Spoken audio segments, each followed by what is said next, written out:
Welcome back today, and we're going to be looking at how we can use spinners really easily within Excel. And we can see that we set up a bit of a table here, and up at the top we've just got the product. This is where we're going to put the spinner, the quantity, amount, and total. We have the products down here. We have a blank at the minute for the quantity, and we've just added in a random amount.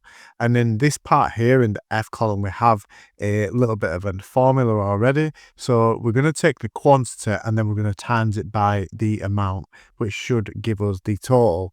But rather than having to calculate this and kind of mess about, we can make this look a little bit nicer and we can insert some stuff within this. So first of all, you're going to have to make sure that the developer tab is enabled. If you don't know how to do that, then there's plenty of stuff within or online that you can see that really easily.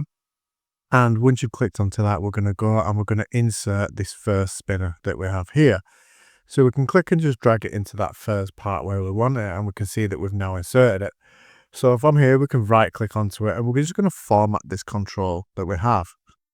And you can see that you get this drop down here, and the current value is 0, the minimum value is 0, and we can spin this up to 30,000 times, but say you can change that if you need to do, and we're just going to do it in increments of 1. We want to link this cell here, and we're going to pop it into this cell. So we want to know the quantity within this cell here. Then we can close this and click OK. Now, what this does is when we click the up button, we can see that that adds the value onto there of $7.99 because we have the quantity now of 1. And if we click up again, we can see that we've now got 2, and it times that 2 by the $7.99, which gives us the $15.98.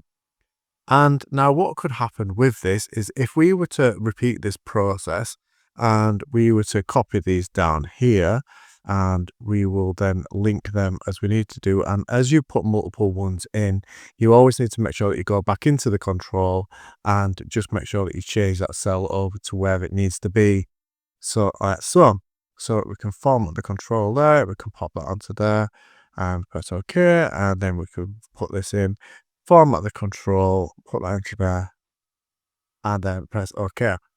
And what we can do is we can press the down, and we can see that now by doing this, we can either go up or down as we need to do on each of the items. So if we had somebody come into us and, for instance, somebody quickly asked us like, oh, I want to buy, say, 4 pens, 2 papers, 1 case and 6 pencils, then we can see that the total is broken down really easily for us, and then we get the sum of all of these down at the bottom here, and it's nice and easily calculated. So just a nice easy way if kind of people wanted to see values and somebody came in and said, oh, I want to spend up to kind of roughly £90, then you can have a play with it, and you can see where things are and hopefully work that out as it goes. But any questions, don't forget, as always, leave them in the comments below, and I'll see you again soon.